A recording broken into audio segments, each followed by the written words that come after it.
National Agency, Pavel Porzitek.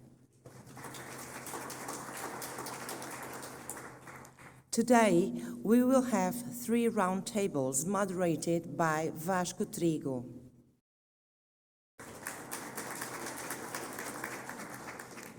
The first one this morning is about different national approaches to the internationalization of higher education and VET institutions. The second one, in the beginning of the afternoon, is on the institutional impact of the higher education and VET internationalization, especially on academic recognition of studies and internships. The third one and last is about best practices of higher education and VET internationalization in the context of Erasmus Plus projects. We have asked experts from Poland, Italy, and Portugal to participate in these 3 roundtables. The national agencies directors will now address the meeting. I invite Sara Pagliai to take the floor.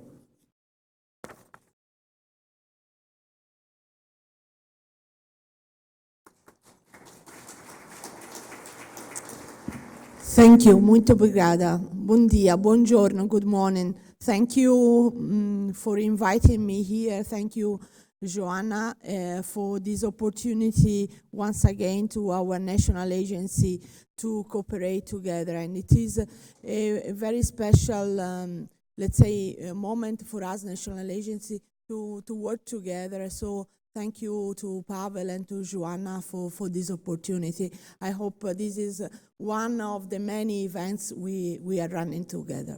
For my I had just a few slides about how international higher education is in Italy, and I'm speaking mainly about higher education because in Italy we have 3 different national agencies for the program Erasmus Plus. One is dealing only with the youth, another one is for VET, and my national agency is dealing with higher education, adult education, and school education. So just to have figures of how international our institutes are, we have 291 higher education institutes with Erasmus Charter. And we funded since 2014 more than 180,000 mobility of students. As you can see from the picture, the majority of our students, both for study and for traineeship, they prefer to go to Spain, France, but also Portugal is our 5th destination, and Poland is this immediately after. So it's really a variety of opportunities and countries. And then we can go on. These are the figures about the international credit mobility, and we had really lots of demand, more than the double of what we can really fund it every year. Since 2015, we financed 12,000 mobilities for studies and traineeship outside Europe. Of course, we are a Mediterranean country, and our priority is the south bank of the Mediterranean, but also the Western Balkans and Russia. Russia is one of our big partners in the international credit mobility. Well, we can move further very quickly, and these are the strategic partnership, and then here the capacity building. Italy is the higher education institute, one of the most, let's say, active in this type of project and partnership with other countries outside Europe. Okay, this is just an idea of how my country and the higher education sector is really international, but figures are important, but it's not only this. And at least this is what happened until now, and we hope that the future could give more opportunities to the Erasmus participant. As you probably know, the Commission proposed to double the fundings and the Parliament to triple the budget. So we have to see what will come out of this election, and we hope that the new Parliament will support and invest in this program that really had an important impact for the people. But as I said, the figures are important. We hope to have the double of the participant or the triple of the participant in the program. But what it is more important for me, and it is the experiences of all these people could be put in networking, in sharing best practices, good practices, so that we really could create an impact, not only at personal level or institutional level, but more on the community, on the environment. I think that one of the most impact we would like to reach with the internationalization is really to create an open environment where all the cultures and all the languages are welcomed, and we are not creating, as we are risking to do, a wall between one culture and the other. So that's the impact, and I would like to see more in the future. And occasion like this, where more than 20 countries are present today, it's really a great opportunity. So that's everything from me now, and I really wish you a fruitful conference and a future fruitful networking among different institutions. So thank you very much. Grazie mille.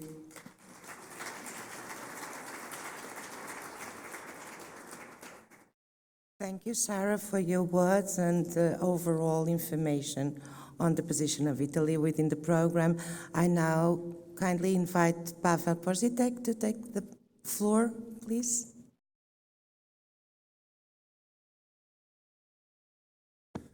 Thank you, Anna. Hello, everybody. First of all, I would like to thank a lot two ladies. I would like to thank a lot Joanna for the fact that it didn't take long to persuade her that we should organize this event together. And actually, when I told Joanna about this idea, it was, I think, something like half a year ago. Before we started in our agency thinking how to build a program, how to develop this idea into some concrete things. Actually, Joanna and her staff already prepared almost everything, and just after a few days we already got the agenda, we got the whole plan standing behind this initiative. So thank you very much. And during this meeting also Joanna asked why shouldn't we persuade and take our Italian colleagues on board. And I thought, oh yes, what a shame. Yes, we should think about Italian colleagues because of different reasons. One reason is that Italy is a top destination for Polish students, actually. But the exchange and the popularity of Portuguese destination is also very high among Polish students. So, and we also cooperate in other initiatives. So it seemed that this triangle, Poland, Portugal, and Italy, was perfect one to organize this event. But what are the origins, and what was in the beginning of the whole process? Some time ago, something like almost over a year ago, the Polish ambassador here in Portugal, in Lisbon, invited us to his little event Every year he organizes a little meeting for Portuguese and Polish students. For Erasmus Polish students currently being in Portugal, and for Portuguese students who already have this experience of being Erasmus students in Poland. And his idea was that he wanted to match these people and to organize a kind of follow-up activities for Polish and Portuguese students. And we thought that that's a perfect idea, because what we really need, not only us as the agency, as people involved, but this is also stressed by the European Commission, that all these initiatives within Erasmus, whatever these are, mobilities or international project of cooperation, whatever, actually we need some kind of follow-up. We don't want these links which are built, we don't want these projects, we don't want them to die after they finish. We want to give them a kind of second life. So we thought that this idea coming from the ambassador was really interesting, because by building these links, we can build a platform for the students to cooperate further, either within their scientific or university career, but maybe also within their professional careers as entrepreneurs, businessmen, or doing any other activities in their professional life. So that was the idea in the beginning, and then we thought that, first of all, it's not the role of the ambassador to do it, but we are grateful to him that he somehow initiated the process. This is the responsibility of us, of the whole community, of the all key players to organize it. So thank you very much again to Jean and Sarah that you found this idea very interesting, that we should organize it and create this platform for further cooperation, but also to explore any other potentials and possibilities resulting from this cooperation, and to see how these mobilities and how these projects, how they can help different actors in their further activities. And obviously, it was a natural thing that we should expand the whole idea not only to higher education sector strictly, but also we should also think about VET activities. It all comes together. So thank you very much again for hosting us here. I hope that it will be fruitful and interesting for our participants, and if it happens so, we should think about continuing this, and then I hope that it will be hosted by Poland, by Italy, and obviously I took a notice of Sarah's slide when there was this one actually. We have Poland, Italy, and Portugal, but there are some empty spaces. Maybe we can expand and invite other agencies to cooperate in this as well.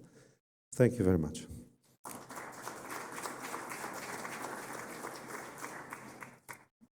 Thank you, Pavel, for your words and overview on the results, impact of what is the future to bring us. And now I invite the director of the Portuguese National Agency, Joana Mira Godinho, to take the floor.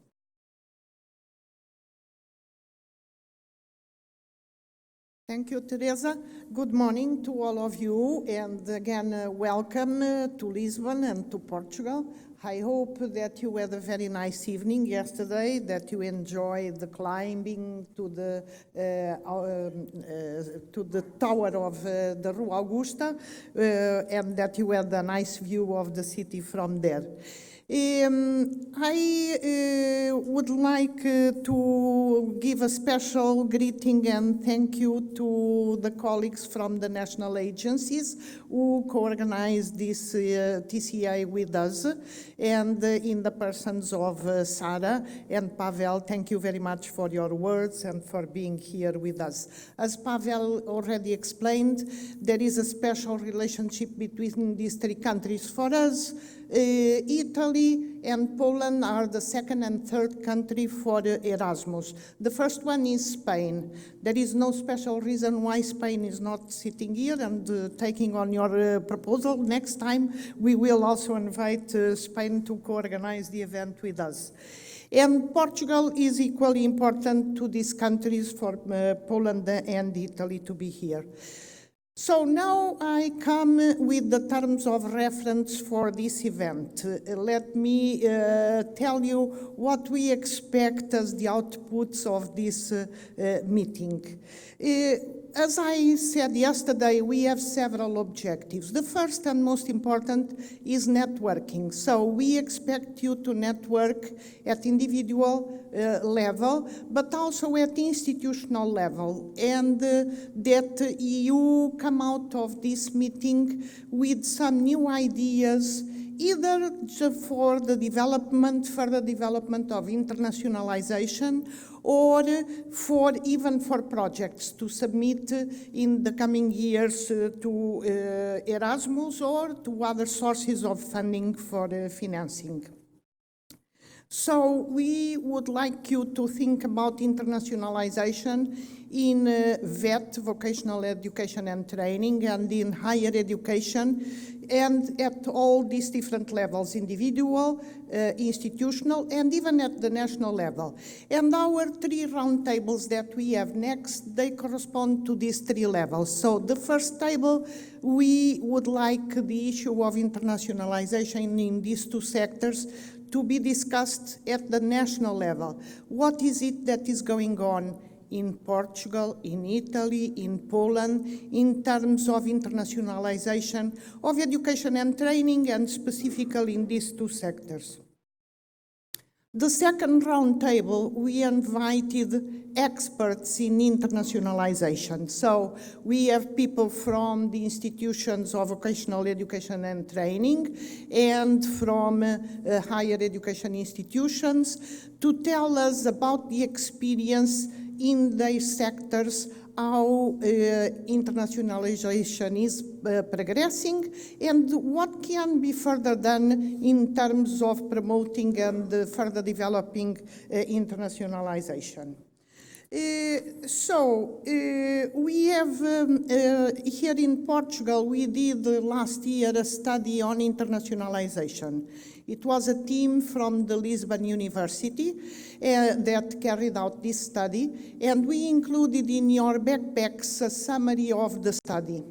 And in this summary that you have in your backpacks, you have the main findings of the study and the main conclusions, the main recommendations of the study.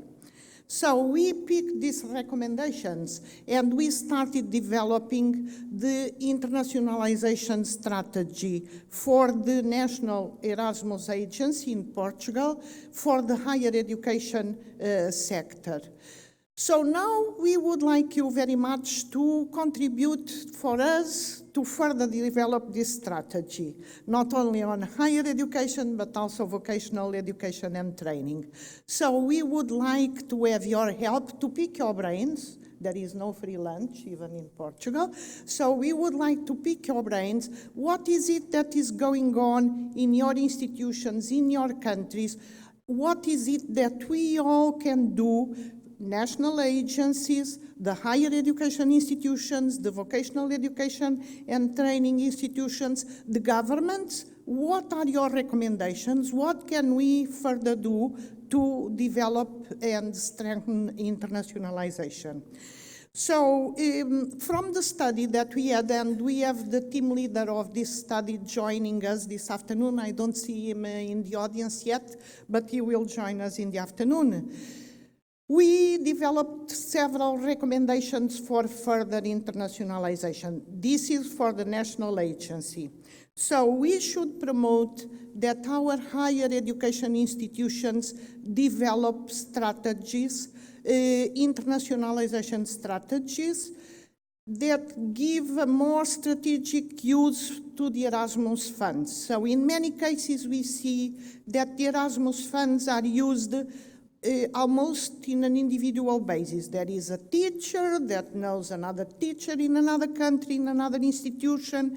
They develop an individual, a bilateral partnership, and it's in this context that internationalization takes place. We think we need to move from the individual level to the institutional level, so that these are partnerships between institutions and that they are more and more strategic. And so this is the first challenge for the national agency, to promote an institutional approach to internationalization, an institutional and a strategic one. We also want, of course, that these partnerships are high-quality partnerships. So it's also our job, and the second roundtable will discuss, for instance, the issues of recognition, of certification. So how can we guarantee the quality of the partnerships that we establish between different institutions in Europe and outside Europe as well? And then we want these partnerships to be not only bilateral partnerships, but to become really European networks, so high-quality European networks. So this is not so different from European universities' idea. But European universities' idea will start small with a few networks, and this does not mean we cannot work on establishing other networks, high-quality networks, either in the context of the European universities or outside this context. We also, from this strategy for internationalization, another important result of the study and recommendation that came out of this was that the main beneficiaries of Erasmus were the students, especially the higher education students. Even this is identified, Erasmus Plus is identified with the higher education students. There is a need for national agencies and for the institutions, the education institutions, to promote that more teachers and more of other staff participate in Erasmus and participate in the implementation of the internationalization strategies. Another proposal that came out of the study, and that we will follow up on it, is we need to further study the quality of the cooperation agreements. There are, we know, many cooperation agreements already, bilateral or even in more larger networks. But what is the quality of these networks? We need to study it further. We need also to, there is an aspect that Erasmus Plus needs to develop, which is to include enterprises in Erasmus and to increase the number of internships. This relates directly with the employability of those that participate in the program. So include more the private sector, enterprises, and promote internships. And finally, this is something that is very fashionable these days, explore synergies with other European programs, like, for instance, the Social Fund, to see if we can bring to scale some of the Erasmus Plus programs and projects. So we are now to start working on in this area in Portugal to explore synergies with other programs. It's not that we didn't have any synergies, but now we are giving special attention to it. Before I close, I would like to know how many people do we have here from vocational education and training institutions? Can you raise your hands? Okay. and from higher education institutions. Interesting, I think we have more people from VET, but we also have good participation. And from national agencies, how many of us are here? Okay, and from other institutions other than higher education, vocational education, anyone else? No? Okay, everyone. From? And from which kind of institution? No? So I wish you, these are the terms of reference for our event. Today we have the 3 roundtables. Tomorrow we will have the working groups. So today we will hear a debate of different experts on these issues. Tomorrow it's for all of us to participate in the working groups and to give our contributions, to give ideas to Portugal, Poland, Italy, and all the other countries that are here, the 20 countries that are here. How can we further develop internationalization in these 2 sectors? And how can we contribute to build Europe? Thank you very much.